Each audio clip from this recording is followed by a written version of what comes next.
hendaklah kalian wajib melakukan ikhlas. Ikhlas apa?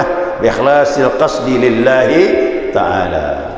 Betul-betul qasadkan di hatimu semata-mata karena Allah. Wala tatahawanu fi dzalik, jangan kau anggap sepele masalah ini. Dia bilang itu. Ini merusak amal. Kalau kau tidak benahi niatmu ibadah karena Allah SWT. Wa tarda bitalbisi nafsika alaika fatahlik, kata dia. Nah, dia bilang apa? Apabila kau redha ibadahmu kau campur, ada niat Allah, ada juga yang lainnya masuk, ya, keinginan hawa nafsumu, fatahlik, binasalah kau.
Bismillahirrahmanirrahim. Alhamdulillahi rabbil alamin.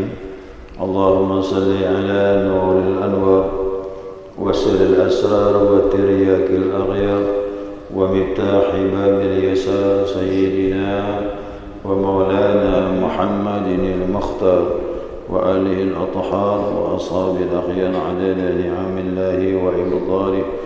Subhanaka la ilma lana illa ma 'allamtana إنك أنت العليم الحكيم. اللهم ذكرنا ما نسينا وعلمنا ما جهلنا ولا حول ولا قوة إلا بالله العلي العظيم. قال المصنف رحمه الله تعالى ونفعنا بعلومه في الدورين يمين. جماعة الصبور رحمكم الله. السلام عليكم ورحمة الله وبركاته. Alhamdulillah, syukur kepada Allah Subhanahu wa taala atas izinnya subuh ini kita dapat melanjutkan kembali kajian kita, mudzakarah kita, panduan kitab Al-Minahus Saniyah yang masih berhubungan dengan nasihat dari pengarang kitab ini, wahdar min daqaiqir riya, ya hati-hati daripada kehalusan riya. Nah, jadi riya ini halus betul. Ya, orang yang jeli, yang faham. Dan nanti dibagi ada dua macam nanti riya itu ya. Jadi waqad ajma'ul 'arifun ala anna min alamati riya istihla'ul ibadat. Sungguh telah sepakat ulama-ulama ahlul ma'rifah, ya, ulama-ulama yang sudah mengenal Allah. Jadi ahlul arifun itu orang yang mengenal Allah. Mereka telah mengadakan sensus kesepakatan atau ijma'. Sesungguhnya termasuk tanda daripada riya itu, ini agak rumit ya. Termasuk tanda riya itu istihla'ul ibadat. Istihla'ul ibadat ini mencari manisnya ibadah. Padahal kalau orang tak ngerti, itulah yang dicari, kan? Nah, kita mau ibadahnya nikmat, manis ibadah, terasanya kita tak ada rasa capek ibadah, ya, iman rasanya bertambah. Jadi saat itu bisa muncul. Nah, jadi siapa yang beribadah cari yang begitu, itu termasuk kehalusan daripada riya. Bagi orang awam inilah yang betul, ya. Bagi orang awam, ya, orang-orang yang kadang mengerti agama pun dianggap itu sudah termasuk yang dicari, dan itu bukan riya. Tapi dalam bab ini itu pun termasuk kehalusan riya. Halus tuh, ya, halus dia. Ya. Apa sebab? Kenapa ini dikatakan termasuk kehalusan riya? Lianna nafsa la taladzatul ibadat illa in wafaqat hawaha.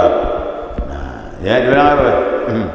Sesungguhnya nafsu kita ini, ya, tidaklah merasakan kelezatan ibadah melainkan dia sesuai dengan keinginan. Kalau ibadah itu sesuai keinginan kita, ya, kita senang. Kalau tak sesuai keinginan kita, ya gimana? Kita kurang senang. Itu termasuk kehalusan riya. Berarti ibadahnya bukan karena Allah, ibadahnya karena apa? Karena cari kemanisan ibadah itu ada tujuan selain. Ini halus benar nih, halus sekali nih. Ini pun masih dianggap keliru. Apa sebab? Dia bilang sesungguhnya apabila keinginan kita telah jauh, ya, telah bersih daripada keinginan, ya, bahawasanya ibadah itu asalnya berat. Ibadah itu menurut nafsu asalnya berat, tapi begitu kemanisan diberikan Allah dalam ibadah, itu pun satu ujian. Nanti apabila muncul rasa kemanisan tidak ada, gimana? Lalu lemah ibadah. Berarti ibadahnya pasang surut. Ada kemanisan ibadah, semangat. Itu rasa itu tak ada, lemah. Berarti ibadah karena itu tadi. Yuk jamaah, saya mau tanya, pernah enggak rasa-rasanya salat tuh berat betul?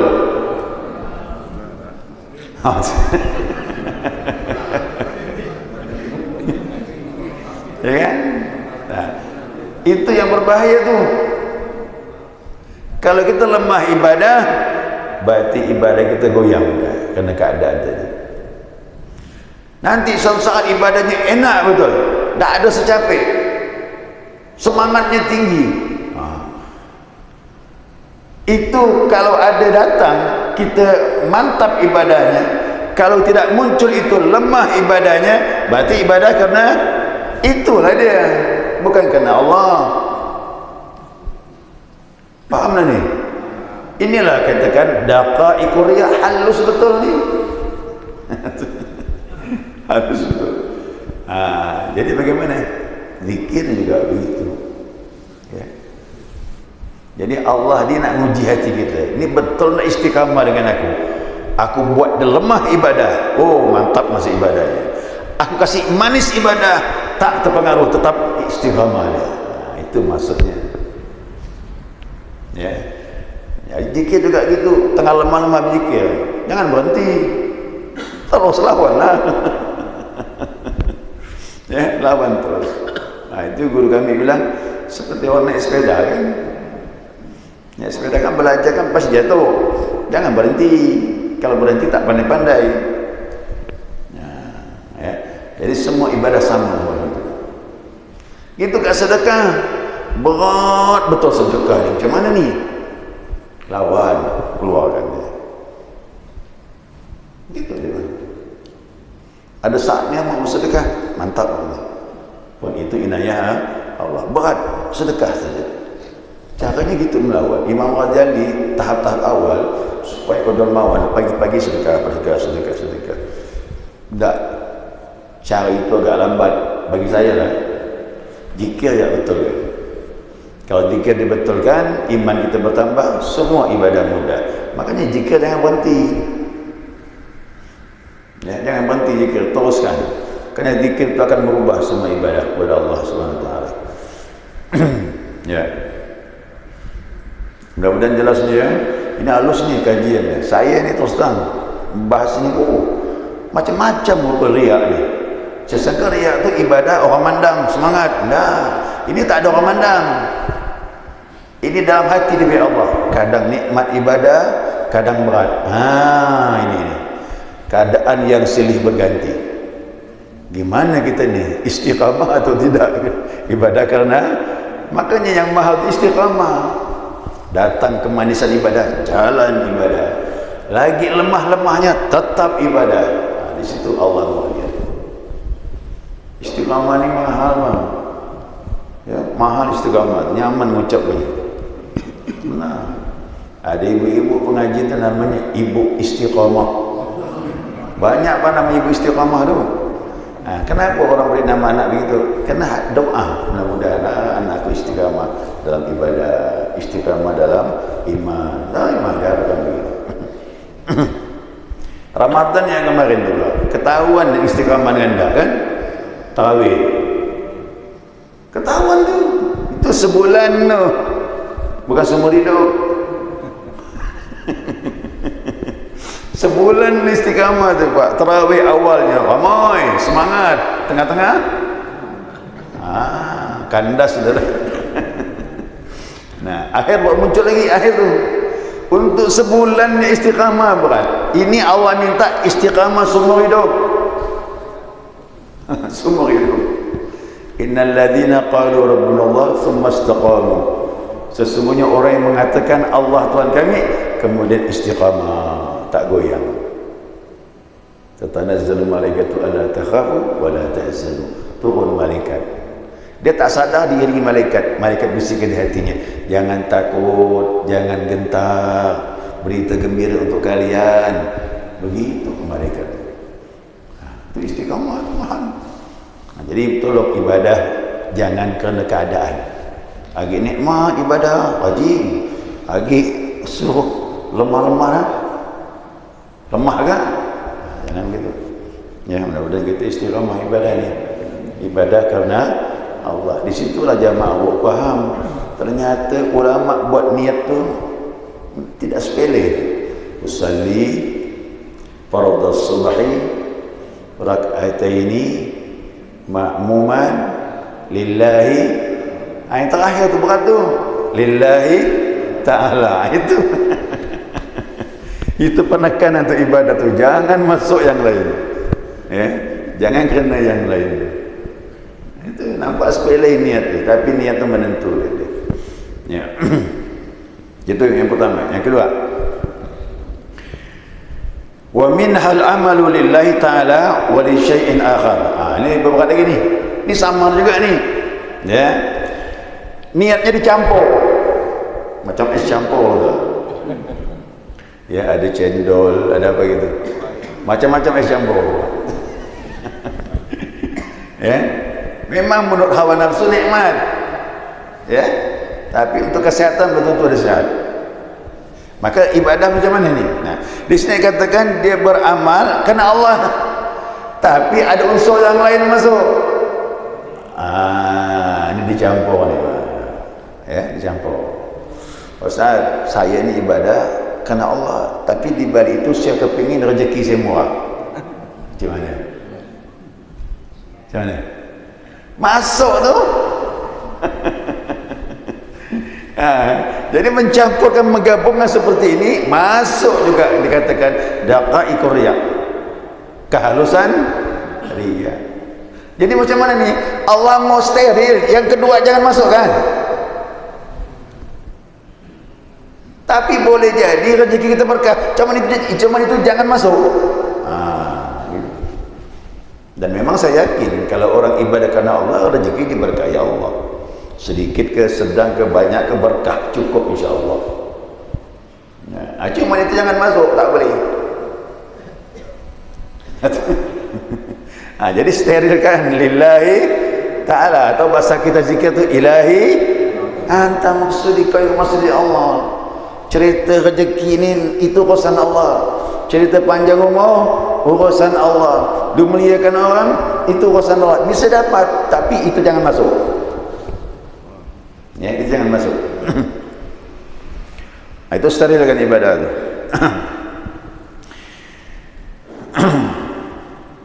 Ya. Nah, berkata seorang ulama namanya Abdul Qadir, Sayyidi Abdul Qadir Ad-Dastawti rahimallahu taala. Ad-Dastawti ya, itu salah. Namanya Ad-Dastawti. Abdul Qadir menyatakan alaika bil ikhlas. Nah, hendaklah kalian wajib melakukan ikhlas. Ikhlas apa? Bi ikhlasil qasdi lillahi ta'ala. Betul-betul qasadkan di hatimu semata-mata karena Allah. Wala tatahawanu fi dzalik, jangan kau anggap sepele masalah ini. Dia bilang itu, ini merusak amal kalau kau tidak benahi niatmu ibadah karena Allah SWT. Wa tarda bitalbisi nafsika alayka fatahlik, kata dia. Nah, dia bilang apa? Apabila kau redha ibadahmu kau campur, ada niat Allah, ada juga yang lainnya masuk, ya, keinginan hawa nafsumu, fatahlik, binasalah kau. Binasanya bukan kita, amalmu binasa. Yang begini ini Pak, kajian yang mendetil tak ada dalam kitab yang lain kecuali tasawuf. Maka tasawuf ni ibadah paling mulia bagi saya. Paling tinggi itu tasawuf, kerana dia memsterilkan ibadah. Nah, makanya orang bisa dekat sama Allah steril macam ni lah. Padahal kalau kita orang awam ni betul, tak salah. Aku ni ibadah kena Allah juga. Memang di balik itu kepengen gak rezeki murah. Terserah kalau nak buat alasan apa pun. Okay? Kau nak buat alasan terserah kau. Tapi dalam kitab tak begitu. Ya, dalam kitab tak mau dia. Dalam kitab sterilkan hanya semata karena Allah, yang lain tak boleh masuk. Ya. Kenapa? Itu ada hawa nafsu di balik itu. Itu namanya syahwatul khafiyah. Ya, syahwatul khafiyah, syahwat yang tersembunyi dalam ibadah. Rupanya dalam ibadah ni ada syahwat rupanya. Selama ini saya faham syahwat itu seks, makan yang banyak, tak mau turun dari jabatan, kan itu. Ini semuanya syahwat, tapi cerita dunia jelas ini syahwat yang tersembunyi ini. Ibadah ada unsur selain Allah Subhanahu wa taala. Nah, maka dari itu dia bilang dalam masalah bab ini dibagi menjadi dua. Ya. Fanin wa baqin, kepanaan dunia ini ataupun yang kekal di akhirat. Terserah mau yang mana. Mau ada unsur dunia ataupun akhirat. Jadi kalau umpamanya saya tanya jemaah ni, saya beribadah, ya, saya kepengen rezeki saya berkah, dimudahkan Allah. Saya mau tanya, ini cerita dunia ke akhirat ni? Gitulah. Berarti masuk unsur dunia. Bukannya tak boleh, tapi tetap cacat dalam niat. InsyaAllah Allah mudahkan rezeki kita. Ya, jangan khawatir. Cuma itu tak boleh masuk. Itu. Ya, itu tak boleh masuk. Jadi ada urusan dunia, ada urusan akhirat. Karena ada istilah ulama menyatakan, kalau kau ibadah kerana dunia, kau dapat. Tapi akhirat tak dapat. Tapi kalau kau ibadah kerana akhirat, nah dapat dua-duanya. Otomatis dunia ni ikut. Gitu deh. Itu kelebihannya. Maka cara ibadah itu mau paham betul, itulah yang paling baik. Ya, menurut Nabi kita Muhammad sallallahu alaihi wasallam. Ya. Nah, orang awam, al-mubtadi'in kata dia, orang pemula. Para pemula ini kalau masuk bab riya ini, Ada riak tadi, daqaiqur riak yang terselubung tadi, yang tersembunyi, berat bagi dia, para pemula. Tapi yang sudah berjalan akan nampak kelihatan. Yang sudah mengamalkan zikir sudah lama akan nampak, oh ni riak juga rupanya, baru ketahuan. Kerana hati semakin dibersihkan, dia semakin jelas bisa memandang mana yang benar, mana yang tidak. Kehalusan-kehalusan yang merusak ibadah pun kadang dinampakkan. Itu hebatnya zikir tu, Pak. Maka kuncinya hati dia bersihkan. Bersihkan hati, Allah nampakkan itu. Oh, cacat masih ibadah ni. Semakin malu dia. Tapi kalau tak berzikir, tak bersihkan hati, sulit. Dia ibadah, ya ketaatan ya. Tapi penyakit-penyakit di dalam belum tentu dia bisa melihat. Nah, kita mau penyakit ini bisa kita tampak jelas, ya, bisa melihatnya. Mudah-mudahan dijauhkan Allah SWT. Nah, kenapa ini terselubung? Ya'syuru alaihimul ikhlas, maka berat, sulit baginya untuk mencapai ikhlas. Payah dia. Tapi kalau riak yang jelas, nyaman. Saya ibadah, dilihat orang, oh rajin ibadahnya, rukuknya lama, iktidalnya lama, sujudnya lama. Kenapa? Dipandang ini jelas riaknya, nampak tu mah. Ya, tapi yang tadi ini gimana? Wah, halus dia main di dalam. Kayaknya ikhlas, tapi ternyata ada penyakit di balik itu semuanya. Ya. Ya. Ya, ta'ammal, maka renungkanlah. Mudah-mudahan kita mendapatkan hidayah Allah Subhanahu wa taala. Karena udah masuk ilmu ini dia semakin halus kajian. Kajian semakin halus. Makanya baru kita tahu, Bu, bagaimana ibadah Nabi Muhammad SAW. Tidak ada puncak yang paling ikhlas, paling tinggi kecuali Rasulullah SAW. Ini kan ilmu kan dari beliau, ya, dikumpulkan ulama. Makanya manusia itu berderajat. Ada derajatnya Islam, ada iman, ada ihsan. Orangnya ada yang muslim, ada yang mukmin, ada yang muhsin. Sudah sampai muhsin, inna rahmatallahi qaribun minal muhsinin. Ini rahmat Allah mengalir kepada dia. Sudah sampai muhsin. Dia orangnya ihsan. Siapa ihsan itu? Anta'budallaha ka'annaka tarah, menyembah kepada Allah seakan-akan ada kehadiran Allah. Maka dia nampak penyakit-penyakit itu, nampak penyakit ibadah. Ya. Ya, mudah-mudahan dapat dipahami insyaallah. Saya kira cukup. Mungkin ada pertanyaan silakan jawab. Ya. Ya.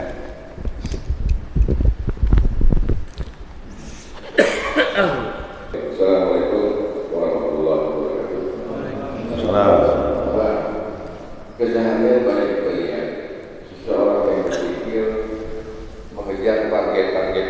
Ya. 100.000, 5.000, 10.000. Ya. Nah, kemudian setelah itu dia pamer. Ya. Dengan kan ada apa jam yang menghitung. Selalu saya pikir, wah, kalau itu dapat 5.000, gitu. Nah, masuk ke tadi yang riak. Ya. Gini. Menentukan jumlah tertentu. Ya. Kalau zikir dari Nabi SAW, subhanallah 33 kali, alhamdulillah 33 kali, kemudian Allahu Akbar 33 kali, kemudian Allah wahdahu la syarikalah. Ini supaya kita ini istiqamah mengamalkan ibadah. Karena ibadah ini akan mempengaruhi hati kalau jumlahnya semakin ditambah. Kalau jumlahnya sedikit, dia kurang pengaruh kepada hati. Nah, harapan jumlahnya diperbanyak, maka supaya berpengaruh kepada hati. Ya, hati itu apa? Iman. Iman itu bisa meningkat kalau ibadahnya meningkat juga. Kan itu begitu. Al-imanu yazidu wa yanqus. Iman itu bertambah dan berkurang. Dengan apa dia bertambah? Dengan ibadah. Dengan sebab apa dia berkurang? Karena lemah ibadah. Makanya orang kalau lemah ibadah, imannya pun lemah. Makanya jumlah-jumlah itu diperbanyak supaya imannya semakin terbentuk. Nah, kalau sudah sampai ukuran yang banyak, naik. Kita nikah 165. Dari mursyid begitu, dikirnya 165 minimal. Cuma dia bilang ini bukan harga mati. Ya, bukan harga mati nih. Ini bukan NKRI lain. Ini masalah ibadah nih. Nah, beliau bilang ini minimal, lebih banyak lebih baik. Karena dia tahu semakin kau banyak semakin memperbaiki imanmu. Nah, itu maksudnya. Nah, sekarang dia beribadah zikir sampai 500 sampai 1000. Ya kan? Kemudian amalnya itu dibicarakannya dengan orang. Bukan amalnya salah, orangnya salah. Berarti dia tidak belajar. Makanya ilmu ini harus dipelajari. Siapa yang belajar mengamalkan tanpa ilmu, gimana? Amalum mardud boleh jadi amalnya mardud, ditolak. Kenapa? Dia tidak ada ilmunya, hanya tahu beramal. Makanya siapa beramal wajib belajar, ada ilmunya. Yuk kita zikir. Ilmu ikhlas ni pun kita kaji supaya ibadah kita ni memperbaiki iman. Kalau iman diperbanyak, insya-Allah dia bisa ikhlas dan bisa menjaga mulutnya dari membicarakan amalnya. Nah, makanya orang salat, banyak orang salat yang ikhlas berapa orang? Memang tak mesti hitung, tapi tetap jumlah yang ikhlas lebih sikit. Sama zikir juga begitu. Boleh jadi kau zikir banyak, tapi yang ikhlas macam mana? Ternyata belajar ilmu penyakit riya. Itulah hebatnya dulu sahabat macam-macam. Seperti Hudzaifah Al-Yamani radhiyallahu anhu. Hudzaifah Al-Yamani itu agak unik kata sahabat. Kalau kami bertanya kepada Rasulullah tentang amal yang paling afdal, dia enggak. Dia suka bertanya apa yang merusak amal. Itu uniknya tu Hudzaifah Al-Yamani. Nah, bagi saya sebenarnya yang kedua lebih afdal untuk kita zaman ini. Zaman dulu menanyakan afdalnya amal, kenapa? Mereka jumpa dengan Nabi Muhammad SAW, otomatis penyakitnya pun hilang. Zaman kita sekarang ini, kita tak jumpa dengan Nabi, bertanya amal yang paling afdal semuanya. Yang merosak amal kita tak mau tahu. Gimana? Sebenarnya yang lebih selamat ini, cari kitab ajaran apa yang merusak amal. Insya Allah amalnya pasti baik. Makanya saya bilang tasawuf ni unik memang. Orang berlomba-lomba cari utamaan amal, dia berlomba-lomba cari apa yang merusak amal. Dia lebih selamat. Kuda amalnya yang rusak hilang, udahlah, kebaikan datang semua. Yang abdal-abdal tu datang semuanya. Datang semuanya. Akhirnya kuncinya kita betulkan amal tadi. Jadi jumlah-jumlah dari guru tu betul. Semakin banyak, dia semakin memperbaiki iman. Kalau iman mantap, udah ibadah semuanya mantap. Ini hadis yang sering kita sampaikan. Ya, sahabat bertanya, Nabi bilang sama sahabat, bukan bertanya, jadidu imanakum, perbaharui iman kalian. Qalu, sahabat jawab, kaifa nujaddidu imanana ya Rasulullah? Bagaimana cara kami memperbaiki iman kami ya Rasulullah? Qala aktsiru min qauli la ilaha illallah. Perbanyaklah. Nabi suruh banyak. So banyak ngamalkan zikir, tak boleh sikit. Kenapa? Dia memperbaiki iman. Karena masalah kita ni iman memang. Kau iman lemah, lemahlah ibadah. Kau iman kuat, insya Allah. Makanya zikir ini akan memperkuat ibadah nanti. Karena iman akan ditingkatkan oleh Allah Subhanahu Wa Taala. Nah begitu triknya. Jadi kalau ada orang beramal zikirnya banyak, dicerita-ceritakannya ada kesalahan dia. Ya ada kesalahan karena tidak faham ilmu ini. Yang kita bahas tadi ni. Kalau dia faham, insya-Allah dia lebih memperbaiki dirinya daripada membicarakan amal. Nah kemudian disuruh riadah jam 2 berjamaah. Kerana kalau sendiri kita tak bangun. Tapi kalau dia beri semangat, ayo berjamaah bangun jam 2. Ada beban, mau tak mau bangun. Iktikaf tu Ramadan tu itu kalau tidak ada kesepakatan jamaah ni tak jadi. Ya. Siapa nak bangun sendiri? Dia berfikirlah, ya kalau ada orang di masjid, kalau tak ada, tidur je lah. Tidur lagi. Tapi kalau ada kesepakatan, ayo kita 10 akhir Masjid Al-Jamaah ini kita adakan iktikaf. Mudah-mudahan kita bisa hadir semuanya. Kan ada beban tu. Pertama tahap awal ibadah semuanya begitu. Memang harus lebih semangat. Berjamaah tu semangat. Tapi kalau dah jadi amalan di hati, iman bertambah, ada jamaah ke tak ada jamaah pun jalan saja. Jalan. Tarawih 20, cubalah sendirian. Cuba. Udah mulai berfikir dah berat tu, tapi kalau berjamaah gampang tu lah. Tapi nanti lambat laun terlatih je. Terlatih insya-Allah. Ya, sekiranya cukup dapat dipahami. Subhanakallahumma wa bihamdika asyhadu an la ilaha illa anta astaghfiruka wa atubu ilaik. Ya